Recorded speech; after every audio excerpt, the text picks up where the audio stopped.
Hello everybody, I'm inactive, and in this video I want to discuss some nuanced points around Hikite, right? Which I'm bound to fail on 2 points here. Firstly, one of my little mantras is that internet does not do nuance, right? I found that whenever you try and explain a nuanced point, people want to drive it into one of the two extreme positions, right? But I'll try my best.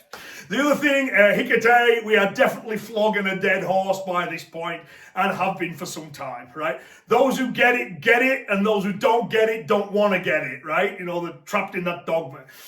But the purpose of this video is to discuss a little bit of some of the nuance that's maybe been missed on certain things, I think, that hopefully people will find interesting, right?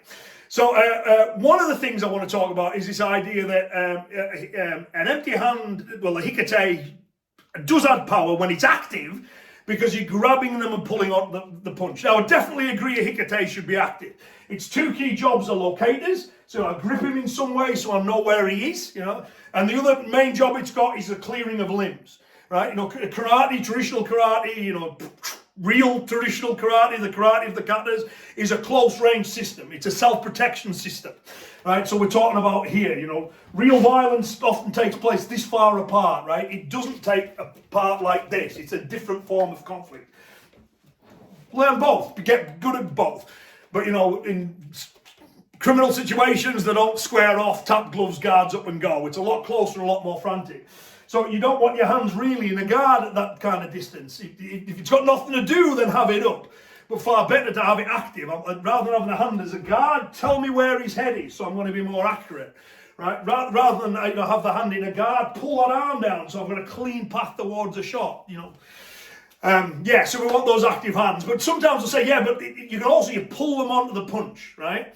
So I don't buy that, right? So to get maximum power, you know, we want as much mass into the shot as possible, accelerating as quickly as possible. Now, so a couple of nuances there. When we're talking about mass, I'm not just talking about how much you weigh, right? What I'm talking about is the active mass. So if I just throw an arm, you know, well, since I've weighed myself, right? But, you know, I'm about 14 and a half stone. If you live elsewhere in the world, you work it out, right? A lot. I'm a relatively big bloke, right? So, but if I just throw the arm, then the active mass in the punch is just the arm. The fact that there's all of this here doesn't make any difference. It's when you move your weight into the shot. So it's the active mass, not just the total mass of the person. The other thing is, you know, just be aware that acceleration and speed are not the same thing. So acceleration is the rate of change of speed, and it's the acceleration we need. So that strike needs to, you know, it needs to be getting faster and faster and faster as it moves to get maximum power into the shot. Now, if we're talking about that, you know, so my side of this head-on collision that people talk about is under my control. I activate as much mass as possible and I accelerate it as much as possible to make sure that when the striking tool hits, there's as much active mass as possible and the rate of acceleration is as high as possible. On the other side of this, when you're grabbing and allegedly pulling them onto it, you've got them, right? So, you know, and people generally, you know, even at the big, you know, they are big. Even small people are big, right? When it comes to this idea of just grabbing them with one arm and whipping them through the air with so much speed, you know what I mean, and acceleration, right? Let's get the terms right in, with so much acceleration and so much of their mass moving that it equals what you're generating. It's just not going to happen, right? You know, no one is that strong to just grab someone and whoosh, and just whip them through the air, right? People are big, they resist, you know, they have that inertia, right? So, you know, it will have a very, very minor influence, if any. And part of the problem you may have as well is if you do try and pull them on, you know, in that continuous way, you may suddenly find is, whoops, they've moved in really close. So your room to generate that acceleration is now minimal. You know, so if I was doing it with a punch and I'm kind of this far away from here, that's fine, right? But if I pull forward, so he's now suddenly here, I haven't got the room to strike. So I mess up my mass and acceleration. You know, I can't get it going. So that one, you know, you pull them on to the shot and that increases the power. Don't buy that, I'm afraid. That's another one I'm gonna reject it. I get that in theory it might work, and with two crashing cars it works, but in practice, you know, when we're talking about combative scenarios, it doesn't work. The other thing I think sometimes miss is that the Hikite doesn't pull in the way that people think it pulls. right?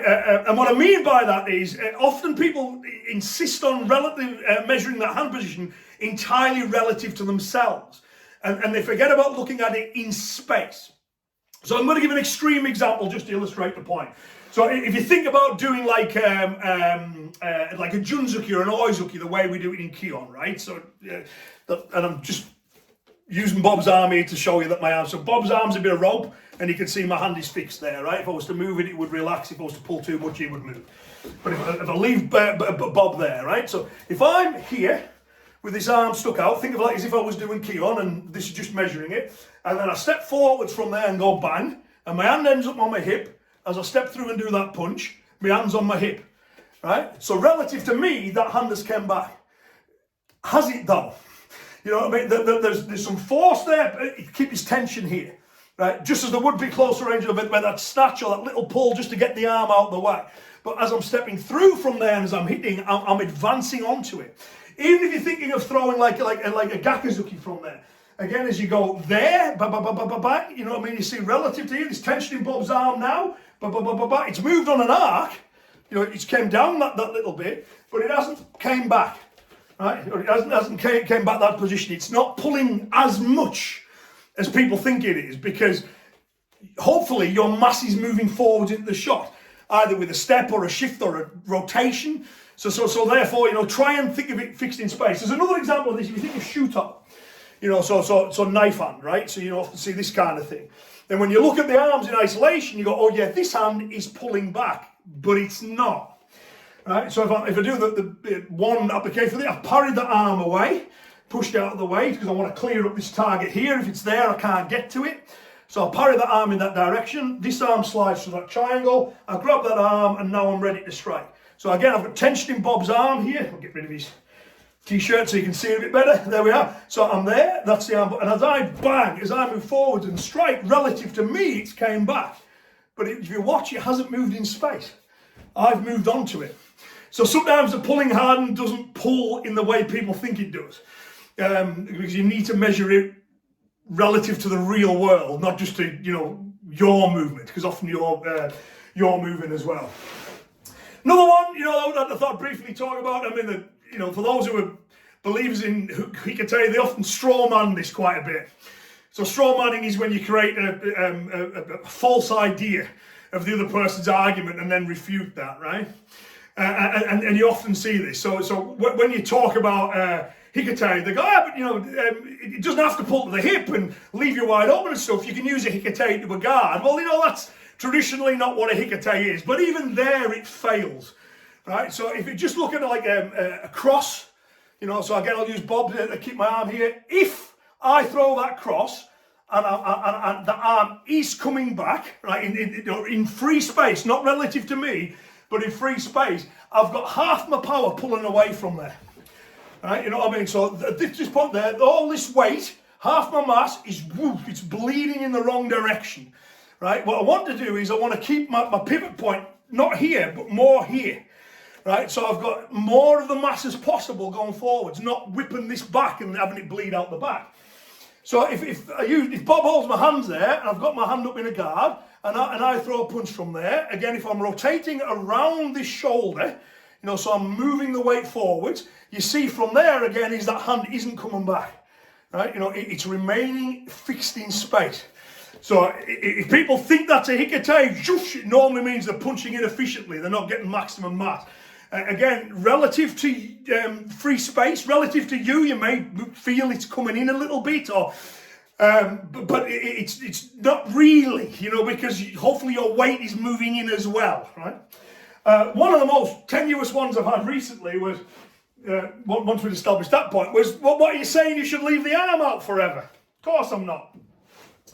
But the idea was, no, but there's some Hikite, because, you know, if the arm was straight and you folded that arm back to a guard, then that's a Hikite. Well, that's a real stretch as to what Hikite is. So tactically, you are bending the arm, right? You know, so I do the hit, and I want this arm ready to hit, so I fold it back so it's ready for whatever shot I want to throw next, right? But it's not really a Hikite, and there's not a great deal of mass moving that way anywhere. Because, again, just away from Bob, when I've done that first shot, I will let the arm fold, but again, if I've got this pivot point off to one side that I should have, again, if you watch the hand, there's not a lot of it coming back. And don't know if I can do this. There we go. But relative, my elbow, as I fold in there, is pretty much staying where it was. So all we've got coming back, as I snap that punch back, right, is this part of the arm, the small part, the upper part. I'm told that on the average person, arms weigh about 6% of your body weight. So let's say that's the case, and I would say, like most people, I've got more meat at this end than I have at that end, right? So if you take the forearm, let's say 2%. So you've got 2% of your body weight folding in. In no way is that significant, and there's no way you could get that weight into the shot anyway, right? Even if you wanted to. So folding the forearm, again, is not a Hikite either. So yeah, I thought these just little nuance points. And I'll be honest with you, I'm bored to death of the Hikite argument now. It's the same old things I've heard 1,000 times, and none of it's convincing. What I have been doing recently with those who are insistent that pulling an empty hand to the hip adds power, I've started saying, show me. Show me. Power is one of the easiest things to test. Get a punch bag, get a competent pad holder, whack it. Whack it. Show me how powerful you are with this Hikite. Give me that video and I'll make a reply video deconstructing your shot, and I bet you I can show you how it could be better. It could have more power to it. When I've offered that to people, do you know how many takers I've had? Zero. None. So to me, that in itself is quite telling. They'll happily argue the theory until the cows come home. But when I say, show me how this empty hand to the hip increases your striking power, zero takers so far, right? If you want to do it, I'd love to see it, right? Because it just doesn't. As we've talked about, the role of Hikite combatively, it's a locator, it's a limb stripper. So when the kata shows the hand on the hip, it's definitely right to do that because it's mimicking an active hand here. But the idea of arbitrarily pulling a hand back the hip just because, that comes from misunderstanding of kata. So karate originally, as we talked about, Motobu said this, Itosu said this, it's a close range self-protection system, the karate of the katas. Karate's evolved a bit since then, and we've added on the skills for fighting at a distance too. But the older karate, the karate of the katas, close range civilian self-protection. You don't want empty hands pulling back to your hip at this distance, but you do need to be able to clear limbs out the way. And you do need to, where is he? Boom, you need some kind of location for them as well. So that's its job. Then, of course, when they start thinking of, okay, how do we fight each other at a distance, they misinterpret the kata for fighting at that distance. Undoubtedly the biggest mistake ever made when it comes to interpreting kata. Closely tied with the meaning of the angles, right? Topic for another day.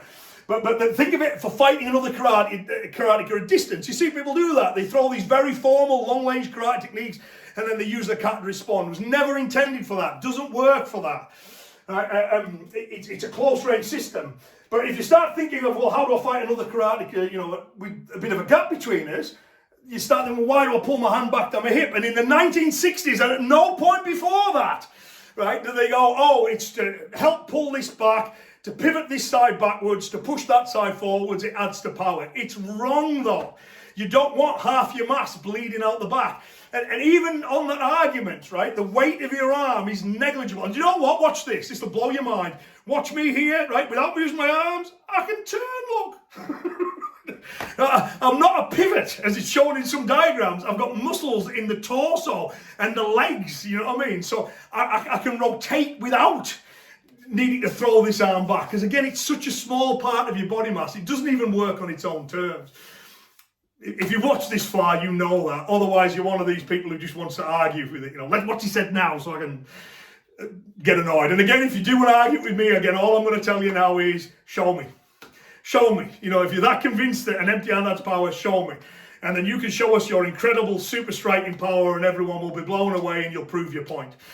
We're doing martial arts. It's a practical thing, right? So I want to see the practical results of your theory.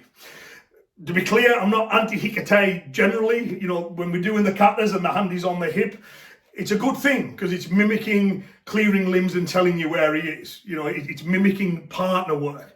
But we should never, just because whip an empty hand to the hip, and we should never do it in the belief it adds more power to this one. It's dogma. It's not even traditional dogma. It's dogma from the 1960s. It wasn't any time before that. Unfortunately, it's spread, and it's one of those things that karate would do better with getting rid of. But anyway, I hope in this video a couple of these nuanced points will help. Don't think of it as pulling them onto it, because it doesn't really work, because you're not generating that much mass and velocity as him. The pulling hand as well doesn't always pull in the way that people think it does. You're not taking an object and pulling it towards you, because you're normally moving too. So often the movement in space is a lot less than you think it would be. Might be that little kind of initial snatch down, but then as you start to move, it's kind of fixed in space at that point. Two key things. Shuto as well, same. We tend to think we're pulling this hand back, but often we're not. We're moving onto it, exactly as we do it when we do it with a partner. I like my friend Bob here. So I hope that's interesting. Say bye-bye, Bob.